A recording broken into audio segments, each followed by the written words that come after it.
If a child or teenager says to you, I'm fine, but their body, their behavior, or their energy is telling you a very different story, then this video is for you. Because I'm fine is really the end of the conversation. It's often that a young person will say that when they're not feeling safe enough, feeling calm enough, or regulated enough to explain what's really going on. And this is the bit that most of us miss, that it's not avoidance, it's protection. And so in this video, I'm going to show you what I'm fine really means emotionally and why pushing for answers can make things worse. And one simple shift that will help our young people start opening up again.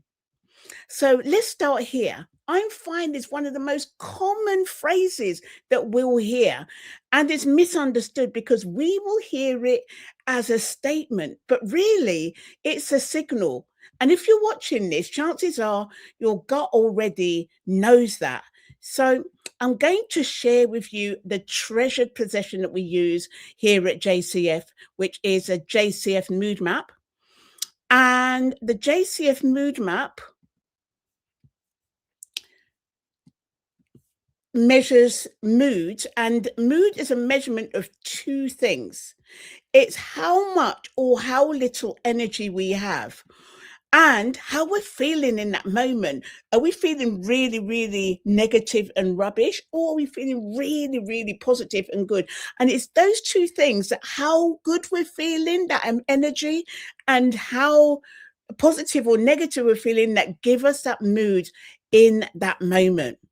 And what we can see here, if you look at the top of the mood map, the high energy mood, we've got the reds there, that is high energy, low mood, and the yellow, which is high energy, good mood, and the blue, which is low energy and low mood.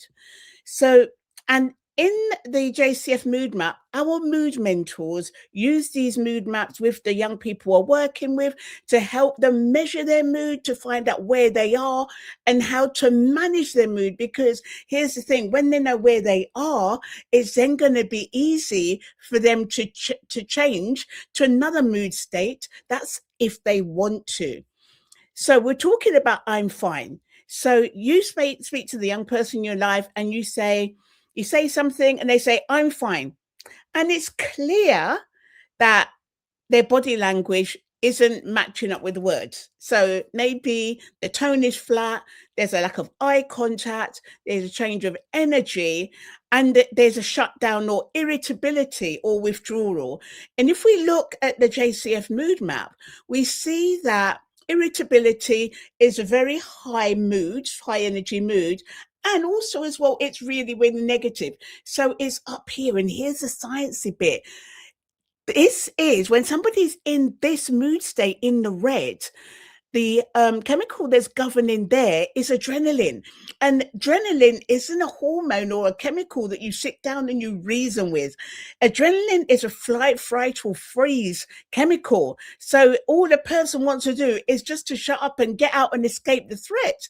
Because back in the day, back in the old days, like when we were being hunted for food, and we'd have that surge of adrenaline to help us escape our prey, we're not going to sit down and start reasoning and sit down and start talking. We just want to get out of this, and the adrenaline is just to get us out of there so we can escape. So why am I saying that? Well, emotional communication is 90% nonverbal. So if you've got your the young person in your life saying I'm fine, but they're saying it in a way that is irritable or they're withdrawn, then the body is telling the truth. So what does I'm fine really mean underneath? It can mean one of four things. I don't have the words to explain what it is I'm dealing with, because don't forget, I did say that red, when you're in the red, that means that you've got the adrenaline there, and adrenaline is not a chemical that's a deep thinker. It's for you to just get out. So I don't have the words. That means I can't articulate what it is that I'm meaning yet. Or I'm overwhelmed. And if I'm overwhelmed, then I don't have the words to explain what's going on. Similarly, also as well, I don't feel safe. And I don't feel safe enough to say anything yet. Or if I open this door, I don't know how big it's going to get. And for young people, moods don't come neatly packaged. They'll arrive as pressure, tension, confusion, agitation, or numbness. And all of these are high energy moods. And you see that the person's there in the red. And it's not the time to be able to reason and speak and ask questions. Because when in this mood state, then the nervous system is overloaded. The language goes offline. It's not a choice, it's biology. So when a young person is emotionally dysregulated and their brain prioritizes survival, not explanation, I'm fine becomes a placeholder. And it's just a way of saying, don't push me right now. So let's talk about the part that's really hard, because when we hear I'm fine, our instinct is to ask more questions. And don't forget, they're there in the red zone, so they can't really articulate what they're dealing with. So we want to find out what's going on. We'll start asking questions. We'll start probing, or we start correcting and speaking over and trying to reassure and fix, or negating the emotion that they've had. And all of these backfire, because if a young person is up there in the reds, then they're dysregulated at this moment, and it's not a time to talk, it's not a time to reason, because don't forget that chemical adrenaline is flight, fright, or freeze, and they just need to escape the threat, the perceived threat that they're in. And so the more we push for clarity before they regulate, the more the young person retreats. And why is this? Because for questions to be answered, like we're asking the questions, and for them to be answered, the young people need to feel emotional safety, cognitive capacity to be able to articulate what is going on for them, and that their nervous system has to be calm, not up there in the red. And if these aren't present, then these questions can seem like pressure, and pressure triggers protection. And so what might come next, if we're doing any of these things, if we're probing and we're asking questions, might come, leave me alone. There might be anger, sarcasm, withdrawing, or evasive behavior, which means that the young person is still in the red, but they could even be in a higher energy level than they were before. So more dysregulated, so unable to articulate and speak with you in that moment about what it is that they're actually dealing with. So this isn't defiance. So it is really important. And I want to say that emotional shutdown is not defiance. Defiance is an intentional resistance. What's going on here is a protective withdrawal. They look similar on the outside, but then they require completely different responses. So when we misread shutdown as defiance, we'll respond with, for example, consequences. Oh, you can't do this. And if you continue doing this, then I'm going to do that. There might be lectures like, why are you doing this? Why don't you do that? It's better if you do this. Or an ultimatum even, or raise voices, because don't forget that they're up there in the red. So they're not to be reasoned with until they get out of that mood state. And what this teaches a young person is that my feelings are unsafe here, which makes, like, when they say I'm fine, it's going to be stronger next time because they feel unsafe. And so I'm fine is just that placeholder while they deal with whatever they're dealing with. And so what kind of shift can change this? So let's go back to the mood map again. So you can see that the mood map here, we have the high energy moods at the top, the low energy moods at the bottom. And when a young person is saying, I'm fine, then usually they're up there in the red. And so what we want to do is have them move down, or have them move to the other side of the map.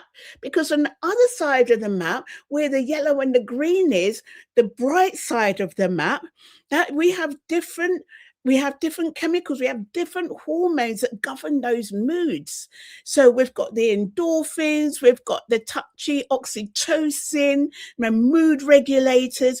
which when they are reigning, when they are more in our bodies, this is a chemical we can reason with, and we can speak with the young people in our lives when they're more on this side of the map. So instead of trying to extract information, we want to focus on restoring safety.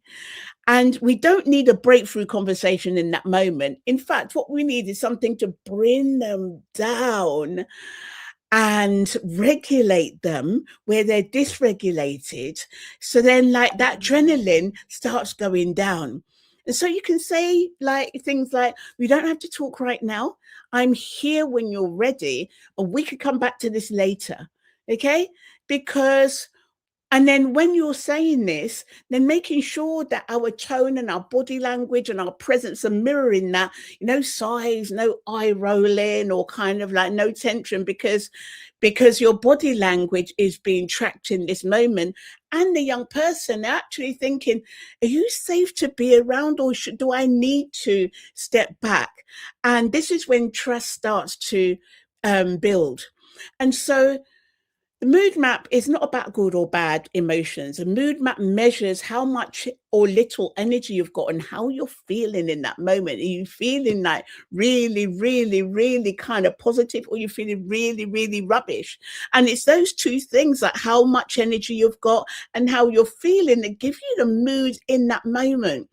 So at the top on this side of the map, let's get the right side, on this side of the map, on the red and the blue, this is where the dysregulation would be. So you could ask questions like, oh, you're like, are you in the red or in the blue of the map?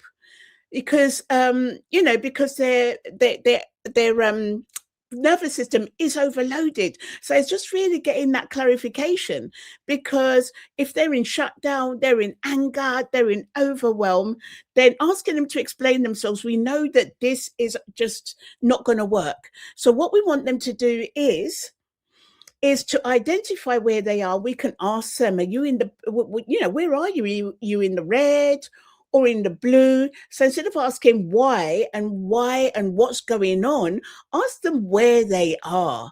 Because when you ask them where they are, then you're just removing the need for words. You're removing the need for them to explain what's going on. And then the nervous system and the moods can start to settle and come down. And this is why the mood map works well with us as mentors when they're working with our young people. And they say they're fine because it gives them control. It enables them to manage their mood, it reduces the pressure, and it keeps the connection intact. And then when safety comes first, then honesty usually, and then being open will follow. So when we respond in this way, something really powerful happens, because when we teach a young person that emotions don't lead to punishment and silence doesn't mean disconnection, they start managing the pace of their vulnerability.